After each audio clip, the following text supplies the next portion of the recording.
Oh, we got a lot more jars than this. I grabbed it just a little bit. My new pressure canner. Look at that. That is a beautiful 23 quart. I'm gonna get it in the house, do an unboxing at the same time as this how to can video.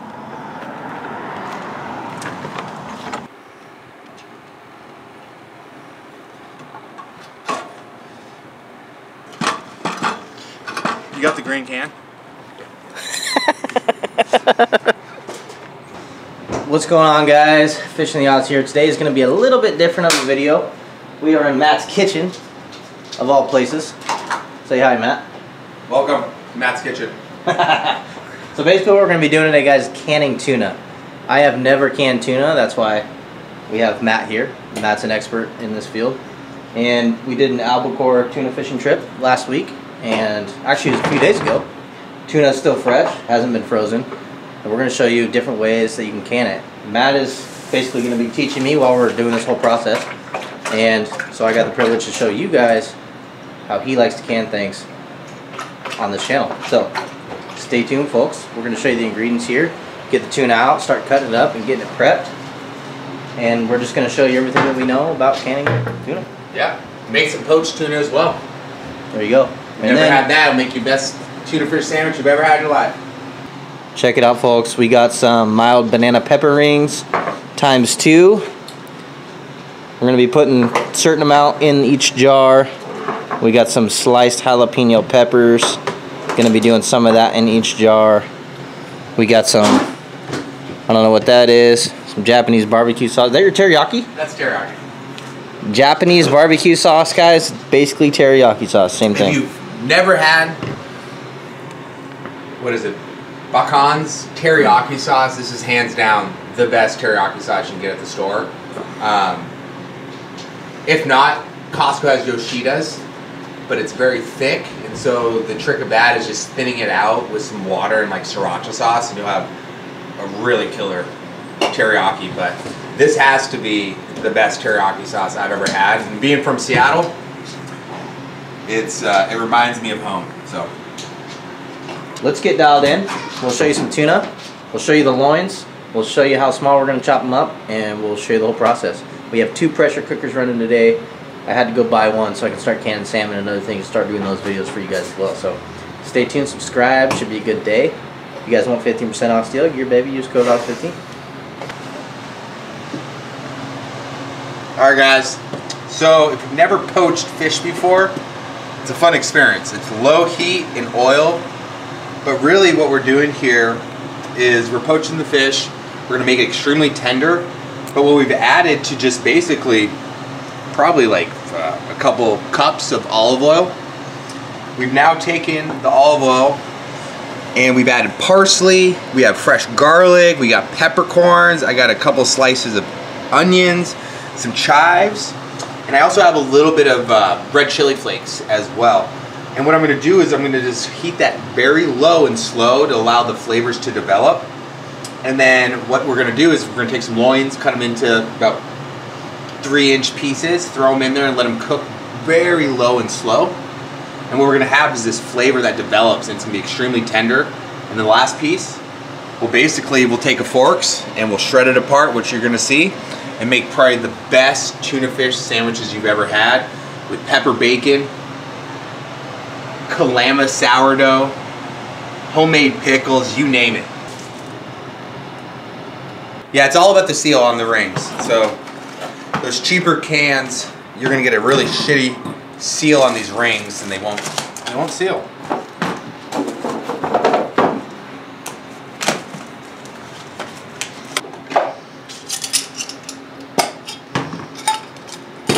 First thing we really want to do, and we're trying to figure it out, is how to organize this, how to make our life as easy as we can.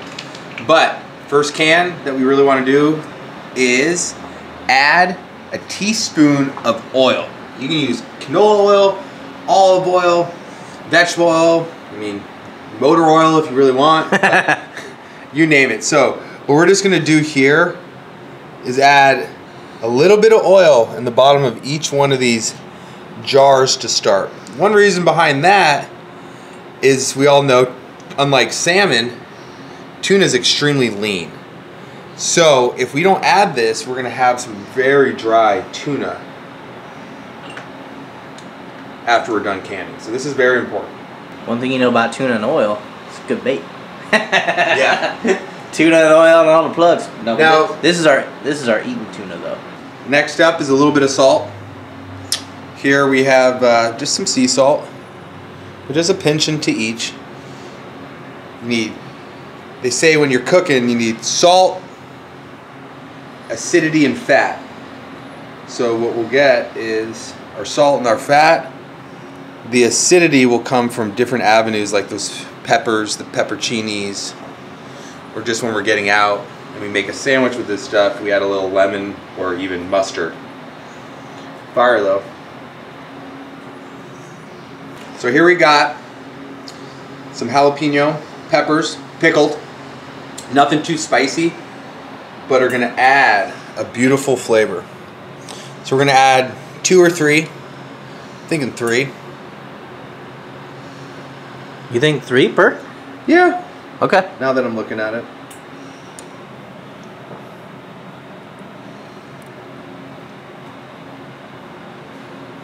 I guess if they're small or really big like that, we'll do 2. Folks, so we got some mild banana peppers. We also did the mild flavor, medium flavor jalapenos. And we're just gonna take, I say what, 3 per jar? Yeah. Does that sound right? And we'll just put them in the jar. Make our rounds. So there's 3 per jar. Try to grab 3 on the first take. I don't know about you guys, but if you've ever had a tuna fish sandwich with some of these peppers, it's to die for. And I also put horseradish and mayonnaise on my tuna sandwiches. I think it's fire.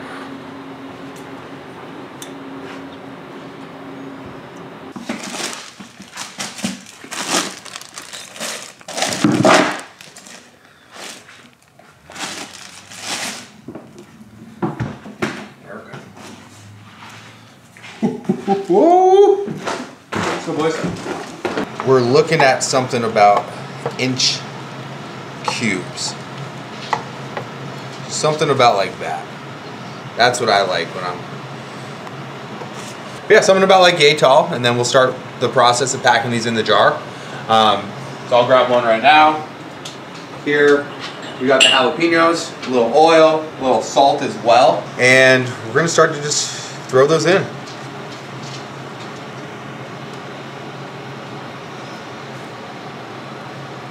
You're looking for a pretty tight, compact jar, right? And so for here, my pieces now, if I add another one, it's gonna be, you know, almost to the brim, and that's what we don't want. What we want is about 1 inch, and this marking right here is kind of our indication. So you can see here, the question is, do we just leave it like that, or do we take this, cut it into a couple smaller pieces even, and start the process of kind of packing in those corners. And that's what I like to do.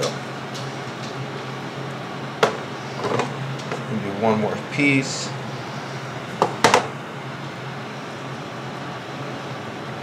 And bam. There is the process, folks. So we're gonna get to canning right now. We're gonna work as a team and stuff as many jars as we can, get them on the pressure cooker as fast as possible, because it is a long process to get these things pressure cooked all the way through. So stay tuned, folks. Can't wait to show you everything going on the pressure cooker and the end result, as well as our poached tuna for dinner tonight. So what are we doing here? Just add a little water to a kettle so we can bring it out to the pressure cookers. Because what we're gonna need is about 1 inch to 2 inches of water in that pressure cooker. Look at that fish in the odds, new pressure cooker, boys. Right? So now we're just gonna add some water. About 1 inch to 2 inches.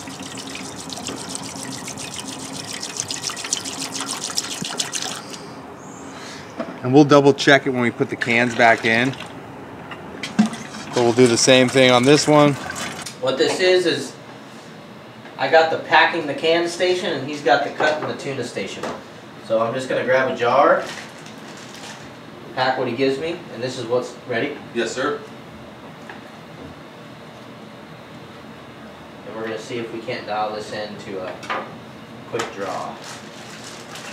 Efficiency is key.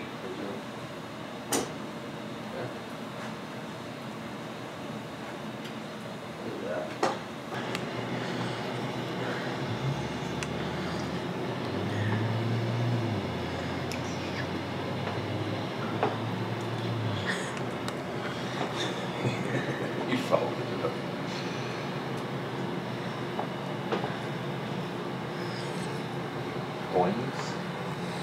Alright, so now that we have the jars packed, next thing that we're going to do is actually take and make sure we get all that air out from the jar. Right, so what we're going to want to do is take a butter knife. Myself, I like these little kind of, I don't even know what we call them, toothpicks, I guess. Popsicle knives? Or popsicle sticks, I guess, yeah. Right? Yeah, cool.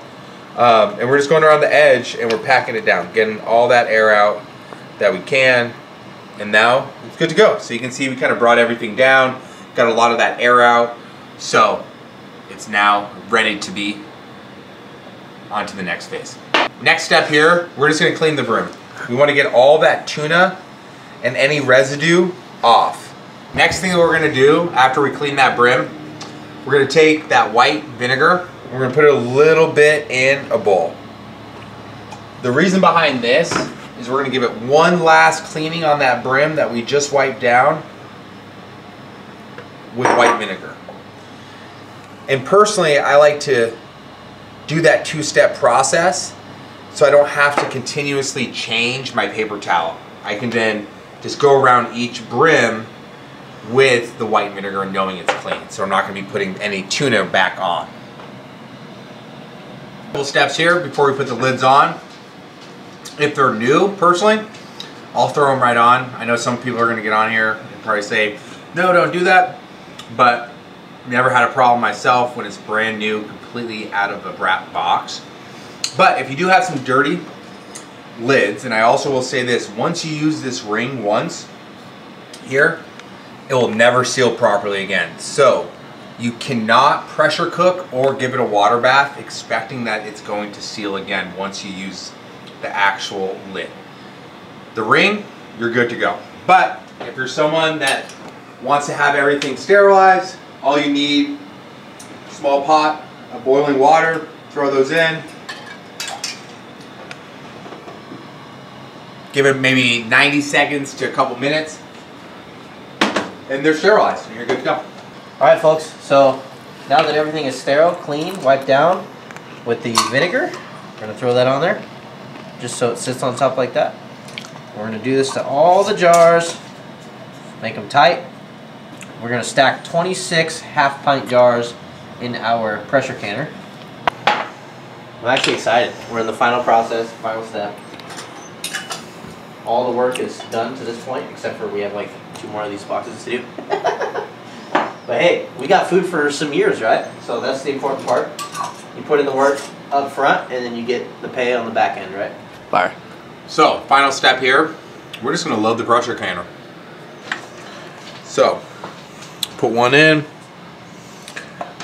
another one in. A lot of people say not to allow the glass to touch, and I kind of agree, because if it gets too hot, what happens is it'll boil in there a little bit and move around, and the glass can hit and crack. And at that point in time, you know, the last thing you want to deal with is a broken can. So, but if the metal on metal's touching, that's completely fine. I kind of like it. I think it gives a little bit more stability amongst the cans. And still to this day, never have had one break, but you know, there's always a first for everything. So. Same with my knots, they never break. So how many of these half-pint cans are you going to be able to get in here? It says 26. And you can kind of see at the end we have to start moving stuff around and start pushing stuff back to the edges. But there's a couple cool tools, or I guess tricks, and you can get them on, I think it's Presto that makes these, website. is they can give you another rack. So what can happen here is, just like we have that bottom rack to make sure the glass is not sitting directly on like the hottest part of the pan, you can get another rack that goes right on top of it. I don't have it, Alex doesn't have it, so I just will stack it. So what I like to do is we'll come right here and we start to meet it in the middle. So you see how these 4 cans are meeting? We're kind of just placing it down here.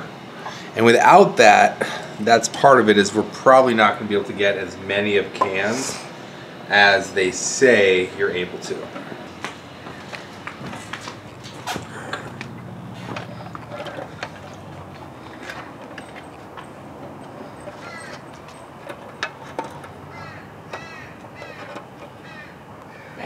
All right, let's go do the next one.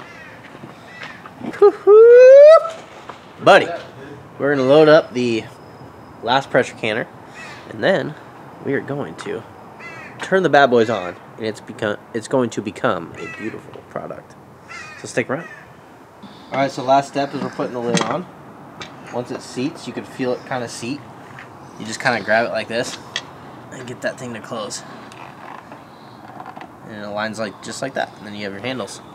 All right, so the next step here is to actually get everything going. So what we're gonna do is we're gonna turn on our stove, and we're gonna start at about medium heat. We're gonna get that back on. And what we're looking for is we're actually gonna take the weighted gauge off to start. And so this will come off. We're gonna allow it to actually start to bubble and steam. Once it steams, we're gonna start the timer for 10 minutes and allow it to steam for 10 minutes. And once that happens, we'll be right back to show you what's next. So while we're actually just waiting for the pressure cookers to start steaming and let us know that they need their weighted gauge on top, I'm gonna show you a few things about poaching some tuna. So we have some beautiful fillets here. Cleaned them up just a little bit, make sure that there's no bloodlines or anything like that. Alex did an absolute immaculate job. And what we're gonna actually do next is, and I'm just gonna clean off that, I missed a piece.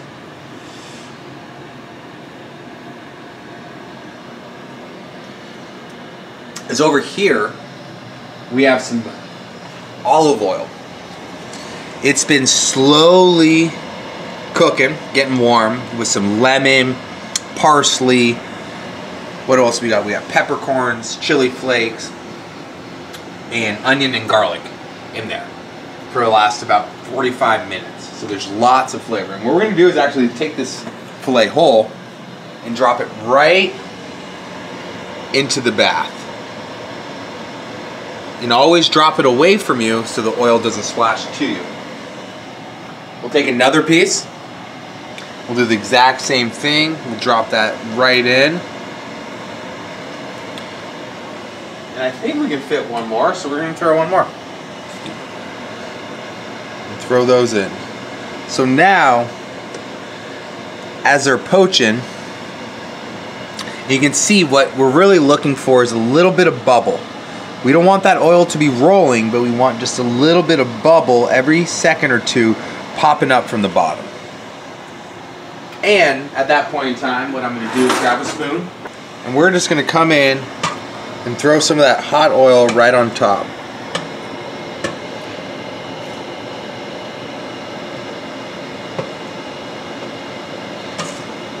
And what we're going to be doing here is for 7 minutes it needs to cook. So I'm going to do about 3 minutes on one side, 4 minutes on the other. We're not cooking this, we're slowly poaching it.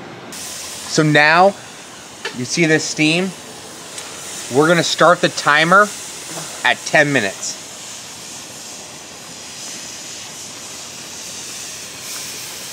Start.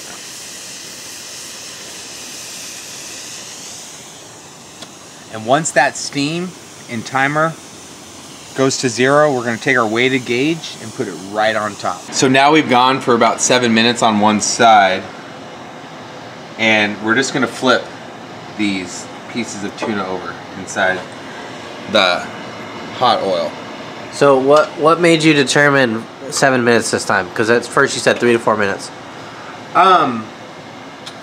I reanalyzed my recipe that I read real quick, and they were talking about the size of the chunks of tuna, and they were like 1 inch by 2 inches, and these, as you can see, are like 5 by 2 inches. So I'm kind of extending that time, and I'm just keeping an eye on, so when I flipped it, just like salmon, like you should be able to touch it. You see how soft it is there? That's telling me there's still a lot of life left inside before it's ready. So I think we made the right call. All right, so next up, we just put our gauges on, and what we're gonna be doing is starting to find a specific heat for our pressure cookers for it to start to build that pressure. And the pressure that we're looking for is gonna be 11 pounds, so just above 10. As you can see here, we haven't started to build that pressure yet, but you can see with that weighted gauge, the water's starting to drip, so it should start to build here soon. And what we're gonna be looking for is 11 pounds of pressure for 100 minutes. And once we hit 11, at that point in time, we'll start the timer. We'll see you back here soon. As you can see here, we're now moving up to about 11, 12 pounds of pressure. So what we're gonna do is actually lower the temp a little bit and see if it doesn't stabilize. But now what we're gonna do is start our 140 minutes. So we got some time. This is a process, but you don't get to just walk away. You need to keep an eye on this, because if this one goes above 15, it's a no bueno.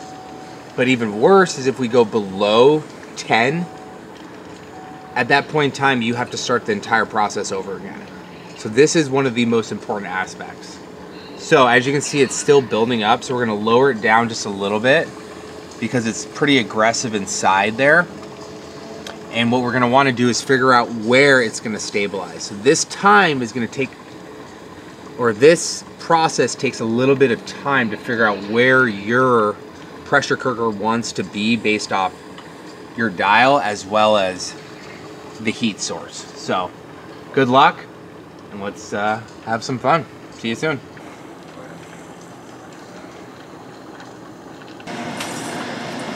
Look at the tuna, boys and girls. She's ready to go on some tuna sandwiches. Our tuna on the pressure cooker is almost done. We kept it between 11 and 14 pounds of pressure, and the timer is going to be going off in about 10-15 minutes, but we're going to dive into our dinner meal for the night. Everything you've seen Matt cooking on the stove, so we're going to go over the rest of this thing and how we're turning it into a tuna sandwich. So stick around for that, and then we'll pull the canned tuna off, and we'll show you the final result of what fresh albacore tuna looks like straight off the canner. We're back at it. We just poached our fish. We did about 15 to 17 minutes in that poach. I let it then cool down inside that liquid as well for maybe another 10-15 minutes. It really doesn't matter. But really, before we start working with it, we want it to be at room temperature. So what we have here is a beautiful loin. So as you can see here, it's cooked all the way through. It's pull apart. Right, you see how tender that is? We're just gonna add a couple of these pieces into the bowl, pulling off any of these residual pieces of peppercorn and parsley that we had in there. We'll start with something like that. And so first thing that we're gonna do is we're gonna add just a little bit of yellow mustard.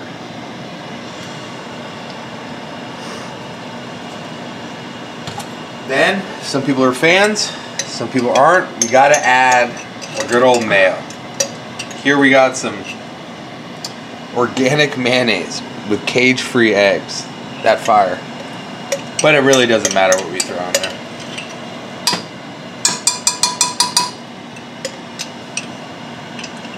As you can see, we have a couple good servings and scoops, but we'll start with just that. We might need to add a little bit more. Alex and I are both big fans of horseradish, so we're gonna grab a little bit of our whipped horseradish. It is a little bit spicy, so we're not gonna go too much to start. Maybe just a little bit more. as well. All right, so what else do we need to add to that? Let's add some pepper.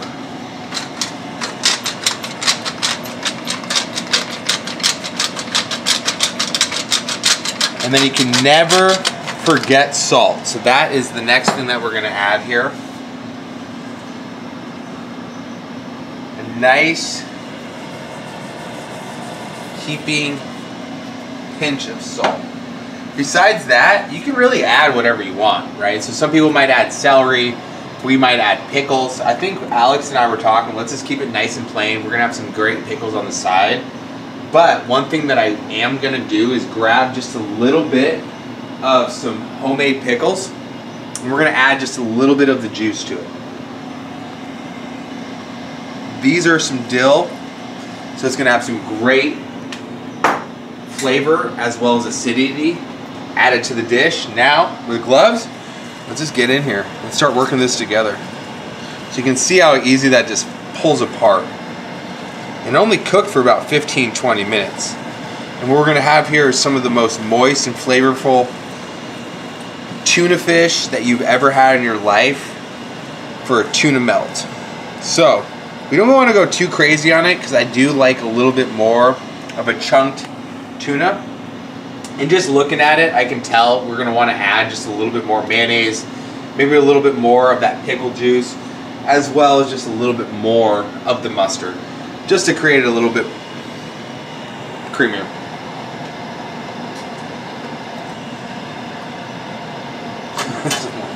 $100%, dude.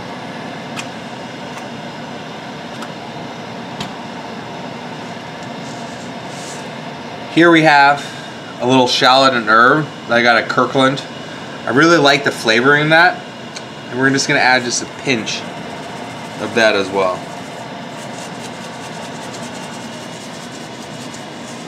Alright, let's mix it up. And after that, she'll be ready to go and start going on some sandwiches. And we'll get right to that here in just a second. Real quick, folks, if you guys want to see more of Matt in the kitchen cooking with Fish and the Odds, I'll help do some prep, help do a little bit of cooking here in the future. I'm not a great cook, but if you guys want to see more of this guy and his cooking ability in the channel, comment down below. Load the comment section up. I'm willing to do stuff like this, guys. You just gotta let me know. Like and subscribe, but let's get it going. What are we gonna do with all that meat that we're gonna catch here in fall? Salmon season. That's right, guys. Recipes. Get them involved. We'll do some more canning as well for salmon and other species of fish. But for now, stay tuned. We're gonna start making our sandwiches. It's gonna be a good time. We've hit it. We've hit the 100-minute mark. So we're gonna turn it off.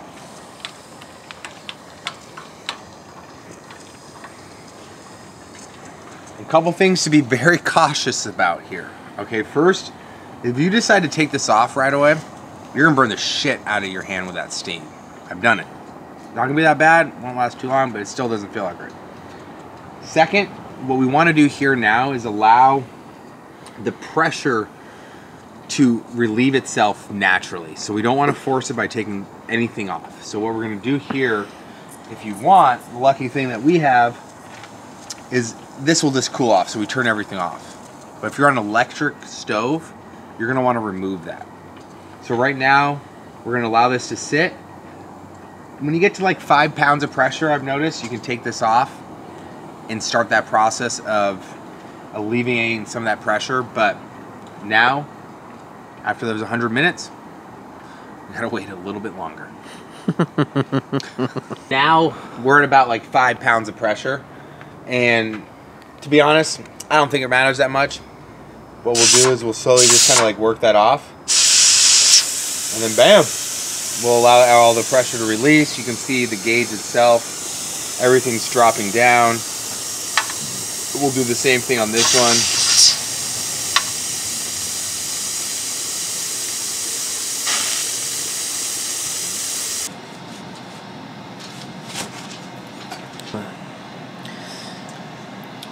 All right, so we got a little treat here. If you've never had these before, these red sweet peppers, These are going to go on that sandwich as well. And they're going to make everything in regards to a little bit of sweet, a little bit of kick. But in reality, it's going to give you everything you want when it comes to the final touches of these sandwiches. A couple great things about summertime is being able to have your own garden. What we have here is some homemade bread and butter pickles. Myself, a little less sugar, a little bit more acidity. So basically onions, garden grown pickles from the backyard. Real simple process: salt, sugar, turmeric, caraway seed, mustard seed. I think that's pretty much it. Some peppercorns. And at that point in time, throw it in a jar and let it do its thing. So, alright. Next step that we're going to be looking at is putting together the sandwich. So, a couple things making these tuna melts is we got some great sourdough bread from Calamus Sourdough Bakery. A couple things that most people are used to is adding a little butter on the outside to get a good crust. A trick that I learned many years ago is adding actually a little butter, but also some mayonnaise to that outside as well. I know some people are going to say, what's going on here? But when you think about it, what is mayonnaise? It's literally just oil and eggs. So try it before you knock it. Inside this, we also added just a little bit of pepper and salt as well. So we have a great outside crust. First thing that we're going to do here is actually add a little bit of mayonnaise. So we'll add some mayonnaise to the inside as kind of a binder, but who doesn't love extra mayonnaise? We got mayonnaise on both sides. Now we're going to add a little bit of onion.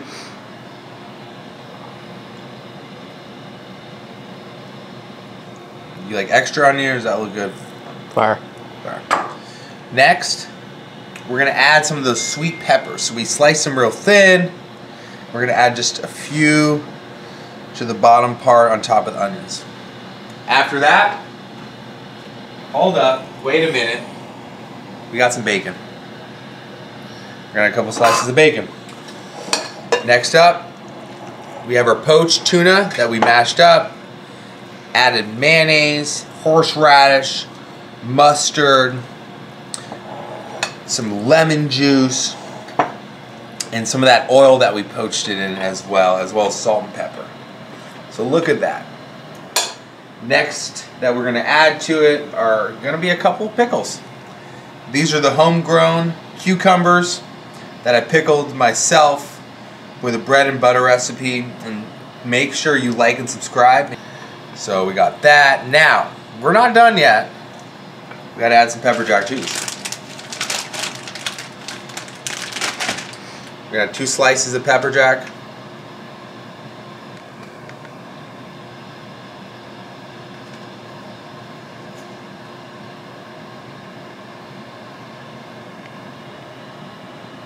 Bam. Now, final touches.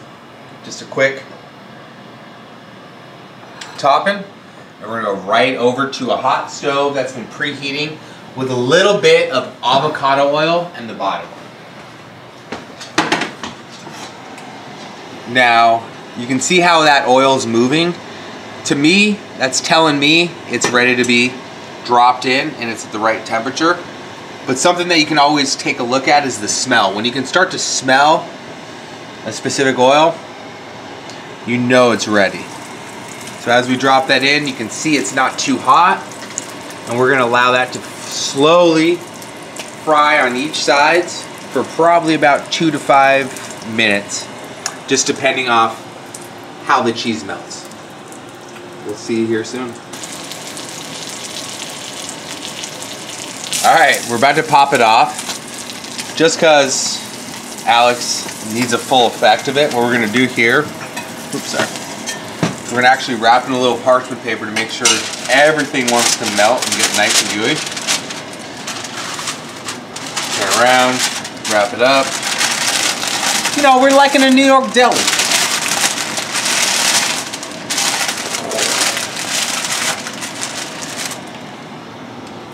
should feel this.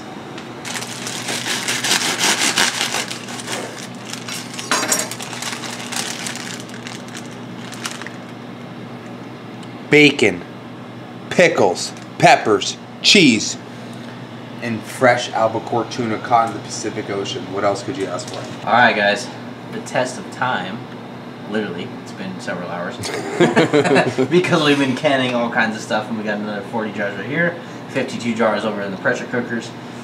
But the test of time, Matt's chefsmanship, that's my new word, chefmanship. Look at that. Wonderful tuna melt. Could not ask for a better quality dish, served by none other than Matt and myself, because I caught this tuna.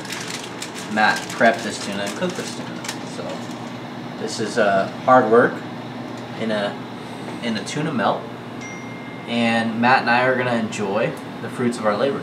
So subscribe. Let's see how this thing tastes, and then we're gonna show you the pressure cooked tuna as an end result. The smells. And I wish you guys could smell this through the lens. This is amazing.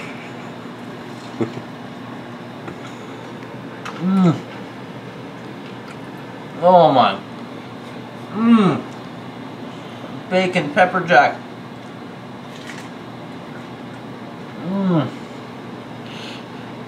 It's not real. It's not real. I'm getting that back.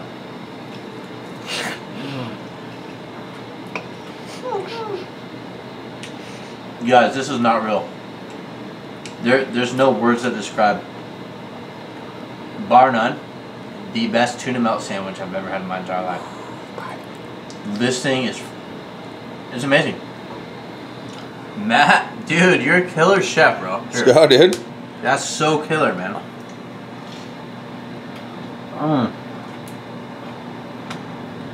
Garden pickles, canned, fresh out of his backyard. Let's go. Last step of the process, after we ate our delicious tuna melt sandwich provided by Matt. These things have cooled down a bunch, and we're going to remove them from the grill. We're going to bring them into the kitchen and then show you how to safely remove all of the jars with some tongs so we don't burn ourselves. And yeah. Where do you want it, Matt? Right here? Yeah, just start on that stool or wherever it's easiest. Okay.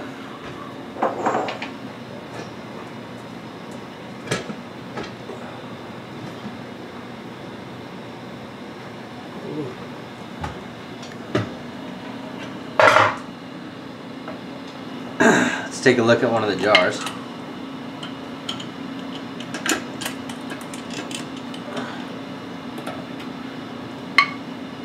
Look at that. She's still sizzling. Woo! Buddy. That's what they're all going to look like right there. Some oh yeah. Fresh albacore tuna in the jars. That's pretty much it, guys. So we're going to remove the other one. We're going to remove all these cans. We're going to get them stored away, put away. Matt and I are going to split what we deem necessary. And we just kind of felt it be important to show you guys the proper way to can, thanks to Matt, and the safe temperatures and the pressures that you need on these things so you don't blow them up and burn the house down. And yeah, this is some good food. It's got very good shelf life, 5, 6, 7 years, I mean, at times, and we can just safely take these as boat snacks or hiking snacks, or we can put them on crackers, sandwiches, etc. Right? So this is a good tool for everybody to kind of use and learn how to use, and provide as gifts and stockings, and you know, you could do all kinds of stuff with canned fish. So hit that subscribe button, guys. Comment down below what you thought about the video, and hopefully you enjoyed, and make sure you guys say thanks to Matt for providing some information and some killer tuna melt sandwiches.